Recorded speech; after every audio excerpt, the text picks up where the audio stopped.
Bonjour, bienvenue dans ce nouvel épisode de mon podcast IMO en live du Rent. C'est la fin du premier jour de ce salon Rent et j'entame ma 23e interview avec Charles Marinakis, 23e interview de la journée.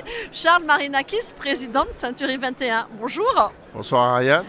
Alors c'est un plaisir de finir cette journée avec vous. Qu'est-ce que vous faites là au Rent? Vous n'êtes pas exposant? Non, Century 21 n'a pas de stand, n'est pas exposant, puisque en fait, si je ne me trompe pas, le Rent, ça veut bien dire Real Estate New Technology. Alors, il nous manque un morceau, si vous voulez, on est bien dans le Real Estate, mais on n'a pas de nouvelle technologie. En tout cas, celle que nous avons, elle est réservée à nos franchisés. Donc, je n'ai pas considéré que nous avions notre place au Rent. Je vois que beaucoup de mes confrères y sont. Mais soit ça devient un salon de l'immobilier, auquel cas on pourra se reposer la question. Mais tant que ce sera un salon de la nouvelle technologie, on n'a pas forcément notre place à cet endroit-là. Voilà. En revanche, vous êtes là, vous flânez dans les allées du salon pour rencontrer des partenaires, des prestataires? Oui, parce que je considère Prendre que le c'est... pouls du secteur? Non, le pouls du marché, non, mais parce qu'on le connaît bien. Mais c'est surtout...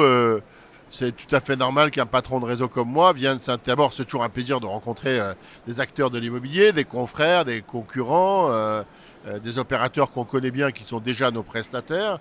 Et puis effectivement, s'imprégner, regarder ce qu'on nous propose comme nouveaux services, nouvelles technologies, nouvelles solutions d'accompagnement pour nos clients. Donc on doit rester éveillé, attentif à ce que le marché propose.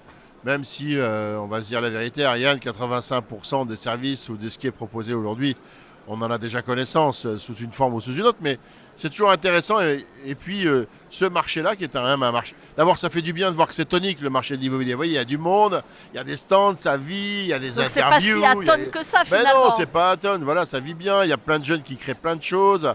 Pas toutes sont formidables, elles ne seront pas toutes, elles verront, ça ne sera pas les startups de l'année, mais en tout cas c'est très bien qu'il y ait de la créativité, du dynamisme comme ça, moi je trouve ça très bien. Qu'est-ce qu'il faudrait pour vous, de quoi le marché, enfin en tout cas vos agences immobilières auraient besoin aujourd'hui en termes d'innovation?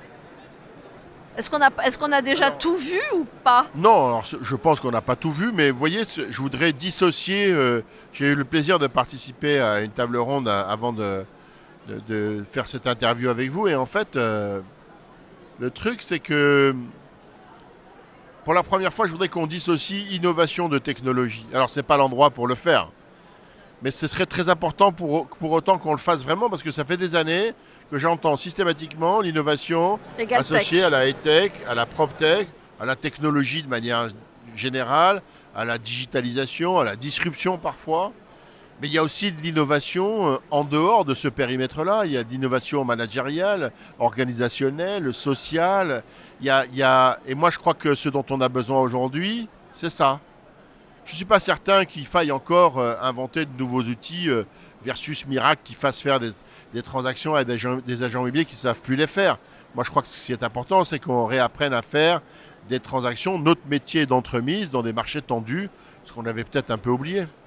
Et ça, c'est le rôle d'un réseau comme le vôtre, bien avec l'expérience que vous avez. C'est le rôle d'un réseau de rappeler à ses franchisés qu'ils ont choisi un métier, que ce métier, c'est le métier d'agent immobilier, qu'être agent immobilier, c'est de faire de l'entremise, et de faire de l'entremise, c'est de mettre les parties d'accord sur la chose et sur le prix. C'est ça notre mission. Voilà. Donc, ce n'est pas la PropTech qui va sauver l'immobilier? Ça, c'est sûr que non. C'est des réseaux, un savoir-faire, un savoir-être. Exactement, c'est tout ce qui est la posture de l'agent immobilier, un savoir-faire formalisé, un savoir-être, la préoccupation du service client. Mais dans tout ça, il y a de la technologie, il y a de la digitalisation. Améliorer le parcours client, c'est aussi digitaliser nos services, l'accessibilité à l'information, etc. Donc, on n'est pas contre la digitalisation.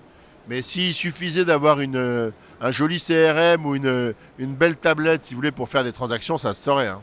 Donc ça, c'est des parties intégrantes du système, mais c'est plus ce qu'on met en avant finalement. Non, c'est pas ce qu'on met en avant. D'abord, vous savez, ça ne pourra plus jamais être différenciant, puisque là, c'est à la disposition de tout le monde. Donc tous les réseaux ont accès aujourd'hui à ces technologies. Donc, en imaginant même que ça ait pu l'être il y a quelques années, tous les patrons de réseau aujourd'hui sont préoccupés par la digitalisation et les moyens modernes de faire ce métier-là. Donc on est tous, même si on n'a pas les mêmes prestataires, plus ou moins sur un même pied d'égalité. Qui n'a pas la signature électronique? Qui n'a pas la visite virtuelle? Tout le monde a ça. Donc la différence, elle se fera toujours sur la qualité de la délivrance du service et le savoir-faire formalisé.